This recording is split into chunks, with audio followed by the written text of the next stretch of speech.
Video número 59. Vamos a hacer un ejercicio hoy que hace parte de la temática que hemos venido desarrollando con las figuras humanas y su construcción en bloques simplificados.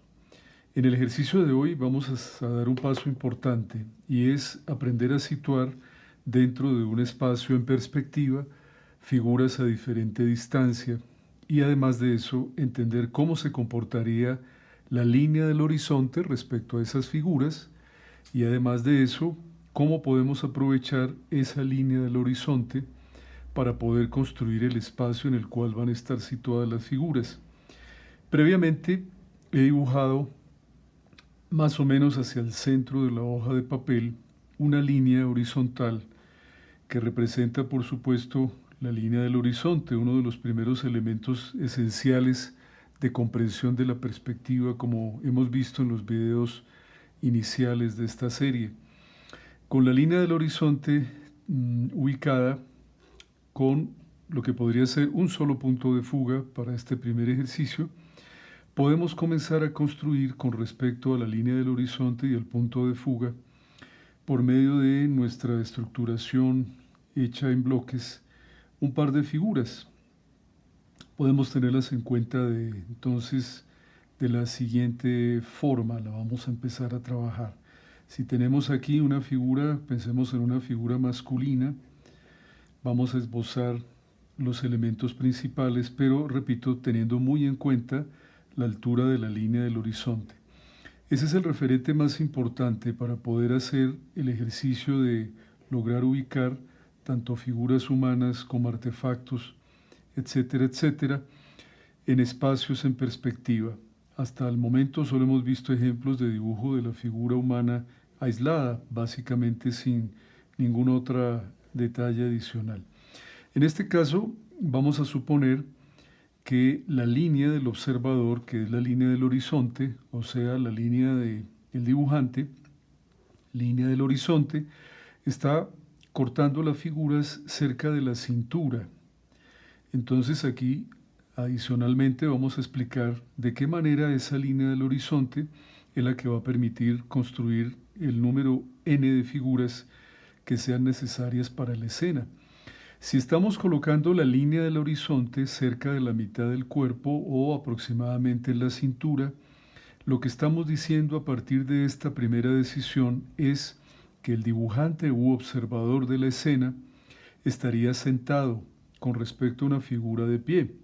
Si estamos sentados viendo un modelo real de pie de un adulto de una estatura promedio, con mucha probabilidad la línea del horizonte estaría cerca aproximadamente de la cintura o dependiendo de la estatura del observador o de la silla, podría estar un poco más arriba. Este es el primer referente. Gracias a esa primera información, que es el dato básico inicial, puedo comenzar a esbozar la estructuración que hemos venido explicando a lo largo de otros videos y que nos muestra entonces en forma simple la construcción geométrica en bloques de esa figura. Entonces tenemos aquí tórax, la cintura, que hemos decidido que el horizonte quede allí, la pelvis por debajo de esa cintura, la diferenciación que hemos enfatizado varias veces también de cráneo semiesférico. Más allá del cráneo se podría pensar en la cara, ¿no?, que bajaría un poco más pasando esa zona. Ya tenemos los principales bloques, como siempre lo hemos recomendado. Es el momento en el cual podemos hacer una comprobación muy sencilla utilizando cualquier instrumento que nos pueda medir, inclusive el mismo instrumento de dibujo, y es esta. Si contamos esto como el tamaño de la cabeza, podemos darnos cuenta que cabe 4 cabezas en el total del torso. Es una recomendación importante para mantener la proporción. Hemos mencionado que con frecuencia las diferencias en proporción de la mayoría de los cuerpos humanos según la tipología, esa diferencia se suele dar sobre todo en la parte que tiene que ver con la proporción de las piernas. Podemos hacer que las piernas sean igual de largas al torso si es una proporción equivalente a 8 cabezas dentro del canon, o pueden ser un poco más cortas las piernas. De todas formas, por razones prácticas, uno puede hacer esta traslación de las medidas. Pensemos en un canon de 8 cabezas, de modo que la misma distancia que tomé y construí en el torso completo, al colocarla debajo, nos da una pauta, de modo que esta línea me va a indicar si decido hacer las piernas hasta este lugar. Estaré hablando entonces de un canon de 8 cabezas. Estoy duplicando estas 4 que abarcan siempre la altura del torso. Vemos que la figura puede tener apoyo en la pierna derecha, podría ser, digamos que construyendo a partir de lo que hemos mencionado, un cono levemente inclinado en una dirección, la articulación que correspondería a la rodilla, y después de ahí en adelante todo lo correspondiente a la pierna. Por acá aproximadamente quedaría la pantorrilla, que podemos resolver también de muchas maneras diferentes, el tobillo en el pie y el pie, que vendría entonces en una dirección diagonal en el ángulo en que estamos dibujando esta figura. Tenemos ya resuelto entonces esa primera parte. La otra pierna puede estar levemente relajada, probablemente esté adelantándose también, en fin, dependiendo de si queremos, digamos, representar algún tipo de movimiento. De pronto está adelantando un poco la pierna, de modo que la puedo hacer levemente en diagonal respecto del anterior, y la otra pantorrilla, la otra pierna, el otro tobillo, en fin. Aquí estaríamos hablando de un pie que apunta hacia el frente, levemente hacia el frente. Teniendo ya esta primera estructura, tenemos casi un 80% resuelto. Supongamos que el brazo entonces está extendido, levemente relajado, como hemos mencionado. Pensamos entonces en un cilindro, que es una buena forma de simplificarlo, y ese cilindro conectado por medio de una esfera nos da la posibilidad entonces de dibujar el antebrazo. Lo podemos hacer un poco levemente inclinado, pasando la pelvis, tendríamos la muñeca, y una simplificación de la mano pensada como la palma. En este caso estamos viendo el borde posterior de la mano y las falanges que corresponderían, por ejemplo, al dedo meñique. Tal vez en el ángulo en que está no veríamos sino algo del otro dedo, el dedo anular, y estaríamos hablando entonces del volumen del dedo pulgar. Ahí tenemos la mano en posición. Supongamos que el otro brazo se adelanta un poco, podríamos suponer que tiene algún elemento en el otro brazo, o sencillamente el brazo está más adelantado, entonces quedaría parcialmente cubierto. Observemos entonces cómo quedó resuelta esta primera figura. Aquí estaría la oreja terminando el cuello, y tenemos ya una primera estructuración. La caída de los hombros, importantísimo, algo que no hay que perder de vista. Las articulaciones principales, y tenemos ahí estructurado de manera suave, no le hacemos todavía demasiada presión a la estructura, solamente lo suficiente para poder tener claro cuál es la forma, posición de cada una de las partes. Sobre esa estructura posteriormente haremos lo que podría ser, por ejemplo, el ropaje para caracterizar la figura.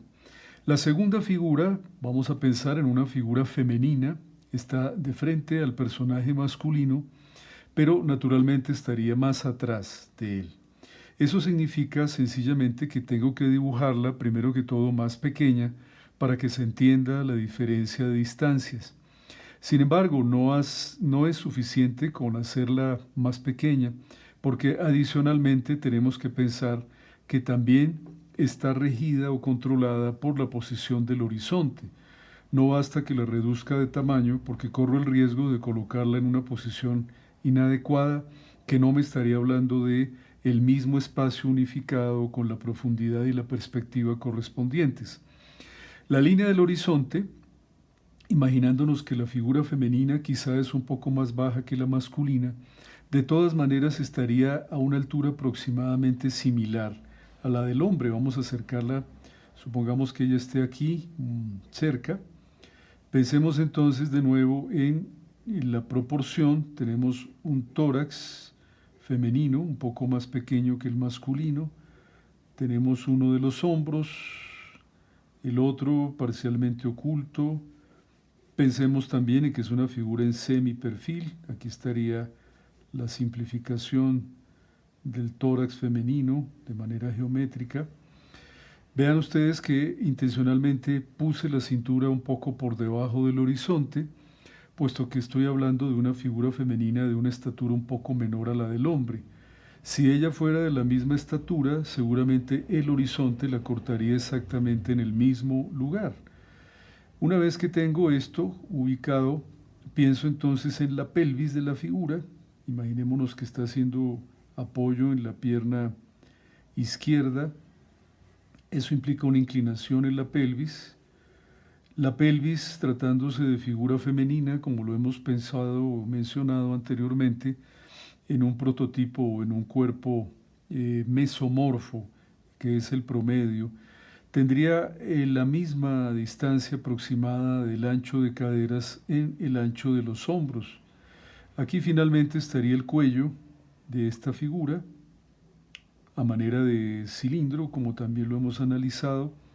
Y para terminar, la cabeza, que recordémoslo siempre, tiene la misma altura de la pelvis, y tendríamos entonces la cara de la figura femenina en esta posición. Nos está mostrando el rostro, ¿no? En este caso, ahí estaría. Después hablaremos de los rasgos principales. Estamos en el proceso apenas de planteamiento básico nada más de la pose. Ya tengo resueltos varios elementos, entonces a continuación pensamos en el eje medio del cuerpo, cosa aconsejable para evitar estructurar inadecuadamente la figura. Esta línea media que queda desplazada porque está en semiperfil el cuerpo de esta figura me permite tener más precisión en la construcción de los restantes elementos. En concreto, tendríamos en esta posición la representación del muslo, ¿no?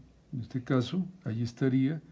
Si está tensionando la pierna por completo, tendríamos acá la pantorrilla y el pie ensamblados todos ellos por medio de estas esferas, como yo las menciono, que nos permiten ubicar con mayor claridad las articulaciones.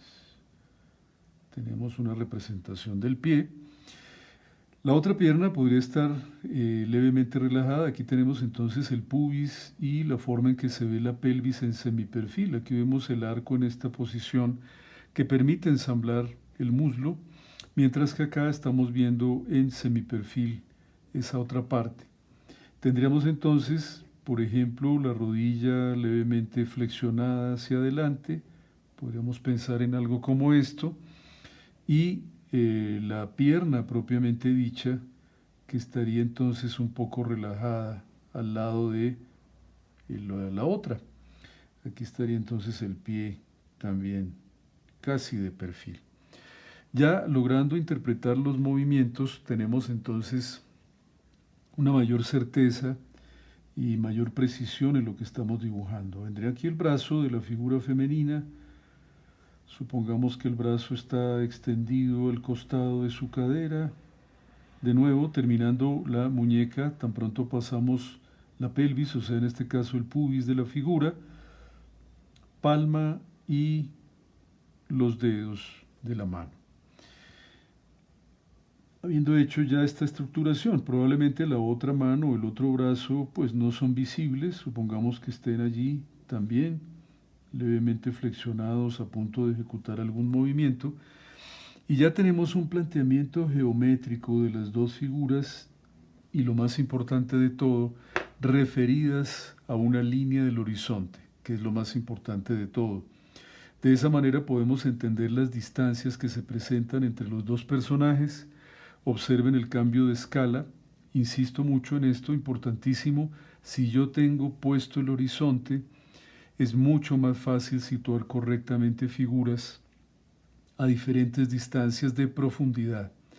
Permite controlar una correcta perspectiva. Podríamos llamar a esto colgar las figuras del horizonte. En este caso, no olvidar que este horizonte corresponde al horizonte de un dibujante sentado aproximadamente, quizá en una silla baja o un personaje sentado con determinada altura, no de pie como ellos, lo que permite entonces que su horizonte, es decir, sus ojos, estén a esta altura con respecto a figuras de pie. Veamos ahora el espacio. Una vez que uno plantea esto, esta escena podría ser parte de diversos lenguajes del dibujo. Podría tratarse simplemente de una escena para, por ejemplo, un storyboard en la que estamos capturando un instante que luego posteriormente será filmado, será grabado en video, o podría tratarse de la escena de un cómic, una viñeta para un cómic, podría tratarse también del planteamiento de una ilustración para una portada de revista, podría tratarse del análisis de los usuarios en un proyecto de diseño industrial también, o podría tratarse de personajes dentro de un espacio arquitectónico.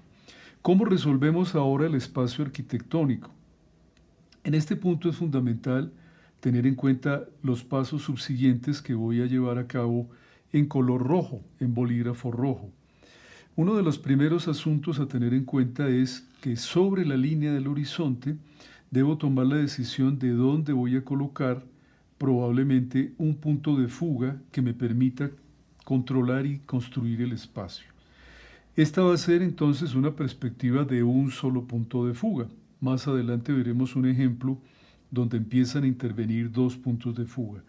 Supongamos que el punto de fuga esté en este sitio, lo voy a marcar aquí, PF, ese sería el punto de fuga para la escena que estoy construyendo. Vamos a suponer que los dos personajes se encuentran en un corredor. Vamos a imaginar que ella acaba de abrir una puerta y él está a punto de ingresar a ese sitio. Entonces, con respecto a la línea del horizonte y al punto de fuga, puedo construir un plano al fondo, plano que me indicaría la profundidad de ese espacio arquitectónico. Voy a trabajarlo en color rojo. Supongamos que este es el borde inferior de una pared o de una puerta que está al fondo de ese espacio arquitectónico. Vamos a prolongarlo un poco más. El nombre que recibirá este espacio es efectivamente plano del fondo.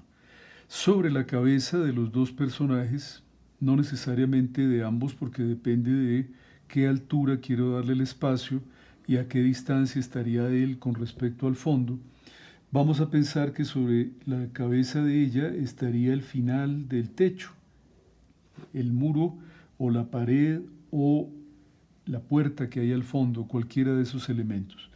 Imaginémonos entonces esto que estoy dibujando en color rojo como el plano del fondo. El plano del fondo, insisto, es una abstracción de la realidad. Es un plano imaginario que yo estoy construyendo para poder situar dentro de él las figuras que estoy dibujando en este punto. Ahí tenemos un plano de fondo. Ahora vamos a construir entonces el espacio. Recuerden los pasos. Número 1, línea del horizonte, ubicación de las estructuras de las figuras humanas, aunque podría trabajar completamente a la inversa, podría dibujar primero el espacio contenedor y luego situar las figuras. En ambos casos el resultado debería ser equivalente o el mismo.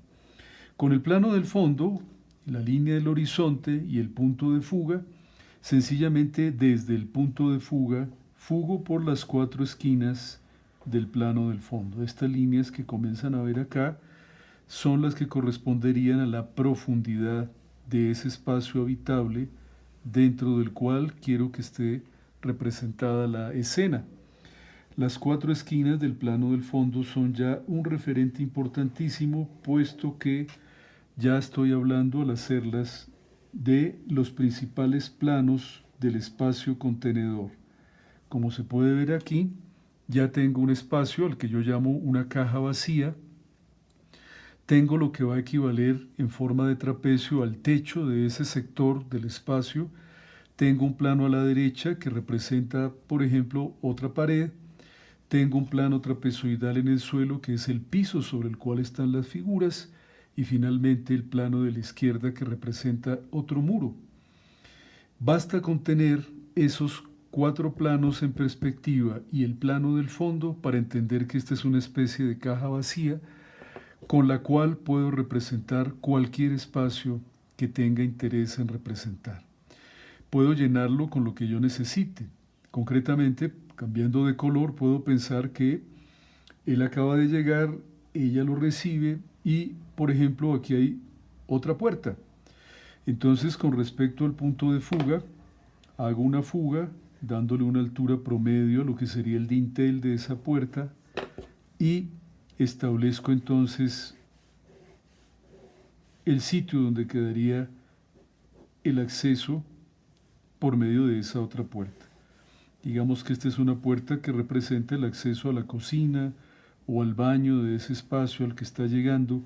El tema podría variar infinitamente, pero ya tenemos un espacio. Podemos suponer además que la puerta está abierta y que se ve hacia adentro, entonces aquí continuaría el espacio, tanto arriba como abajo.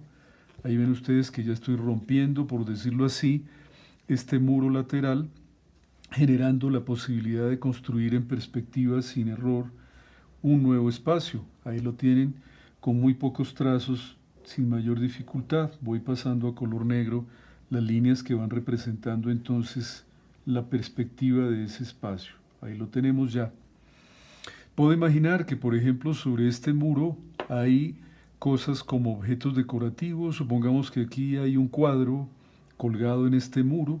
Naturalmente el punto de fuga siempre será el referente. Entonces, utilizando el punto de fuga, simplemente proyecto 2 líneas, le establezco una altura a ese cuadro. Imaginémonos que es un cuadro grande, pero podría ser no un cuadro sino una ventana. Lo haríamos exactamente de la misma forma en que estoy planteando este trapecio. Ahí lo tenemos. Entonces, esto podría ser, por ejemplo, un cuadro o podría ser una ventana sobre ese muro. La decisión de qué es lo que estoy dibujando la toma cada uno. Entonces, si voy a hacer, supongamos que el cuadro esté enmarcado, entonces fugo. Solo las líneas de profundidad necesitan ser fugadas, puesto que las líneas perpendiculares como esta que estoy haciendo y esta otra, en cambio, se dibujan paralelas, nada más, así. Y aquí podemos pensar en que estamos viendo un cuadro en esa pared. El piso. Es un consejo importante tratar de que el piso tenga mayor solidez. Y un recurso básico, muy simple, pero muy importante, es dividirlo en una cuadrícula con cierta profundidad. Para eso, sencillamente, voy a la línea del fondo que está en color rojo. Vamos, supongamos, a dividirlo solamente en 4 grandes espacios, 4 espacios equivalentes aproximadamente del mismo tamaño. Divido en 4 esta línea del fondo. Y por supuesto, esas líneas me permiten por cada una de ellas trazar desde el punto de fuga las líneas de lo que serán la profundidad de esa cuadrícula del piso. Ahí ven ustedes que al hacer uso entonces de esas divisiones, tengo entonces ya planteado un espacio con mayor profundidad. Adicionalmente, puedo entonces también dividir las líneas horizontales que marcarían la cuadrícula. Estas, si se trata de un dibujo que no requiera excesiva precisión, pueden hacerse directamente teniendo en cuenta que a medida que avanzo hacia la parte inferior de la hoja, debo dejar mayor distancia en ellas y a medida que voy acercándome hacia el punto de fuga, debo hacer que queden más unidas.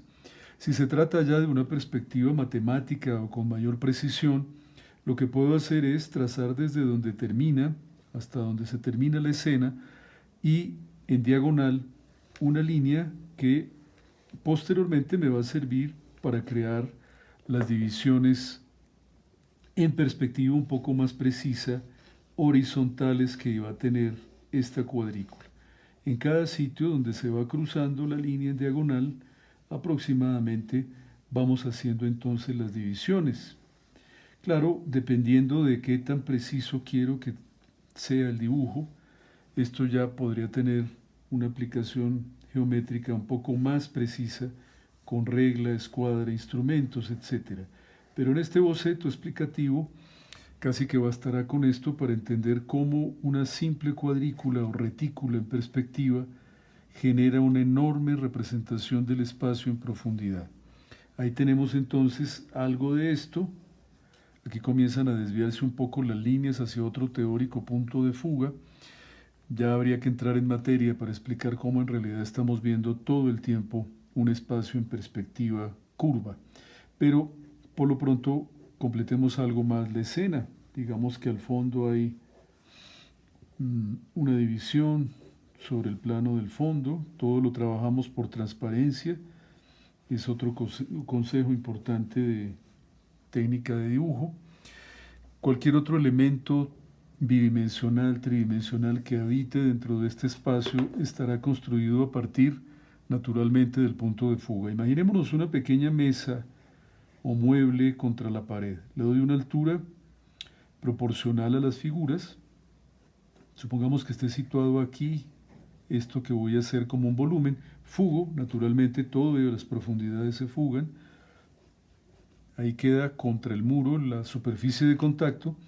Supongamos ahora un volumen, entonces avanzo hacia el frente, así, horizontalmente. De nuevo, una línea de fuga me permite establecer cómo se ve y qué tan grande quedaría el área de esa superficie. Supongamos que va a tener este tamaño. Imaginémonos que es una mesa o repisa o un mueble. Simplemente construyo entonces, con base en líneas que a veces coinciden, como esta del piso, el volumen inicial. No olvidar entonces el uso de cajas, no importa lo que estemos dibujando, la importancia enorme que tienen las abstracciones geométricas de cualquier cosa que dibujemos. Aquí podemos pensar que la mesa tiene, por ejemplo, esta superficie, este espesor, lo voy a pasar a color negro. Imaginémonos que ya, miren, gracias al punto de fuga y a la correcta ubicación en el espacio, tenemos este mueble contra la pared. No importa la forma que tenga, si necesitamos apoyarnos en el dibujo, siempre necesitaremos entonces la geometrización. Supongamos que las patas tengan una cierta forma piramidal, ¿no?, terminada casi en punta, pero precisamente la presencia justamente de ese volumen inicial me permite, apoyándome en él, crear cualquier variación que necesite de la forma o de la proporción. Ahí lo tienen. Imaginémonos que sobre esta superficie hay, supongamos que un pequeño florero. Ahí lo tienen, miren las elipses cómo se van reduciendo a medida que llegan al horizonte. Se ve más amplia la de abajo, que está más cerca del horizonte. Y allí entonces, supongamos, nos encontramos con una planta, ¿no?, o flores decorativas en el espacio. Poco a poco la escena se va volviendo cada vez más cercana a la realidad, que es lo que pretendemos representar por medio del uso de la perspectiva.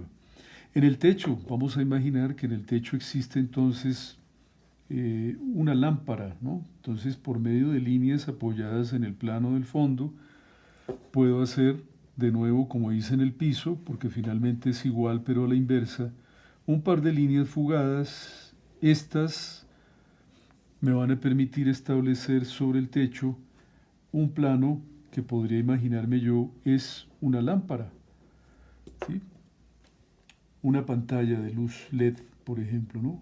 Le doy un espesor, supongamos que esta sea una pantalla de LED en el techo, iluminando la escena, todo dependiendo del punto de fuga. Sucesivamente puedo continuar añadiendo más elementos, o puedo pensar que el plano tenga espacios nuevos más allá del muro. Si es necesario, entonces podría imaginarme entonces que, por ejemplo, el plano del fondo que está por acá lo prolongo todavía más. Puedo modificar cada vez que sea necesario el plano del fondo. Nuevamente lo tenemos acá más grande, y estas ya no serán las esquinas donde termine, sino estas otras. Por lo cual, como sucede con todo lo que voy a hacer en profundidad, debo entonces a continuación fugar estas nuevas líneas.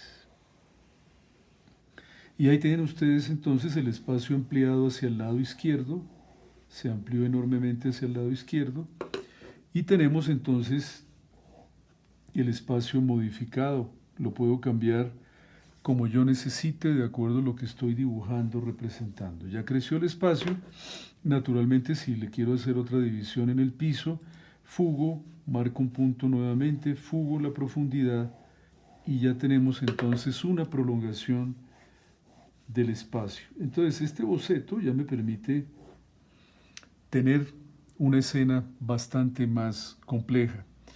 Lo que sigue es entrar en detalle. Este será siempre el primer paso, una geometrización tanto de las figuras o de cualquier cosa que pongamos dentro, como de los artefactos y del espacio mismo que, como ven, ya está resuelto en perspectiva cónica, en este caso utilizando un solo punto de fuga.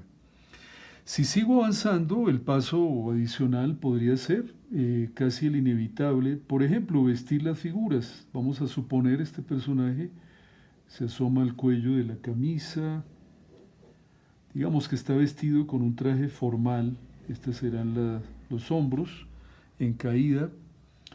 Y guiándome por esa estructura anterior, sin pegar absolutamente la ropa al cuerpo, depende, claro está, de qué tipo de prenda sea, pero en un traje, ¿no?, entero, podría pensar en las mangas como tubos, en realidad, algunos pocos pliegues que se presentan, que son los normales o naturales en el ropaje. Aquí estaría el puño de la camisa asomándose, ¿no? Continúo entonces examinando ya detalles importantes. Entonces en la cabeza puedo pensar que haya cabello, resolver el pómulo, reafirmar el tratamiento de la oreja, comenzar a generar las características de detalle que son un segundo paso. El traje no está entallado en la cintura, entonces caería en la espalda, un poco abajo de los glúteos.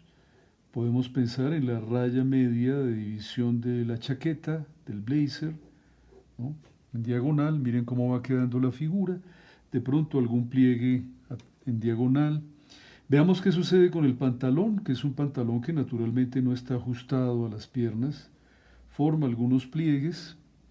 Entonces nos encontramos con algunos de esos pliegues que forman los quiebres necesarios para poder hacer una correcta representación. Los volúmenes que generan los pliegues siguen también patrones que obedecen las leyes de la gravedad. Aquí, por ejemplo, cayendo sobre el zapato, apoyándose un poco, observen el resultado aproximado de lo que pasa allí. Naturalmente el calzado, que requiere la caracterización, digamos el tacón del zapato, ¿no?, el zapato mismo con sus características principales. La otra pierna ocultándose parcialmente y formando también los inevitables pliegues que puede tener, en este caso, el pantalón. Aquí se vería solamente por detrás parte del zapato nada más.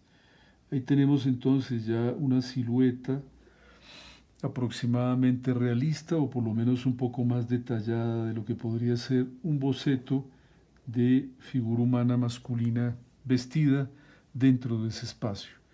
En la figura femenina podemos buscar entonces la misma equivalencia, ya teniendo en cuenta las leyes de la anatomía básica, la posición de los ojos, sugerimos la nariz, sugerimos la frente, mentón, maxilar. Pensemos entonces aquí la oreja, quizá el cabello está sostenido en una cola de caballo. Ahí, por ejemplo, pensemos que esta figura tiene, supongamos, una blusa o saco en esta posición. El volumen del tórax, digamos que alcance a notarse allí. El brazo, algunos pliegues en la axila. Digamos que es una prenda de vestir un poco más estrecha, más cercana al cuerpo. Digamos que llegue hasta allí A partir de ahí podemos pensar en el pantalón, la cremallera. Imaginemos un pantalón no tan ajustado también al cuerpo, formando algunos de los pliegues típicos de esta situación.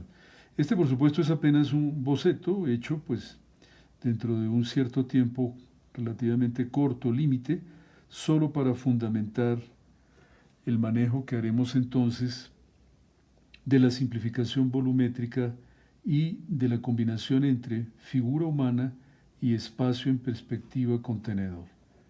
Tendríamos algo como esto en este boceto, y este tipo de dibujo podría servir para un análisis, repito, en varios campos de la ilustración, el diseño, el cómic, el storyboard, etc., con el único objetivo de empezar a plantear composiciones o escenas más complejas donde se explican determinadas acciones. Ahí tenemos entonces la confluencia de todos los elementos, recordando siempre que es la línea del horizonte la que rige y determina qué características va a tener absolutamente todo lo que yo vaya a dibujar allí dentro. Porque si no la tengo en cuenta, va a ser muy difícil interpretar con cierta precisión cualquier escena que queramos hacer. En este caso, estamos usando solamente un punto de fuga, y como se pueden dar cuenta, un solo punto de fuga ya es bastante para lograr un cierto grado de representación realista en una escena. El punto de fuga es el que determina todas las formas, la posición, la proporción, la escala de lo que estamos dibujando dentro de una escena, en este caso simplificada como esta. Termina así entonces este video, repito, combinación figuras humanas simplificadas, espacio en perspectiva cónica.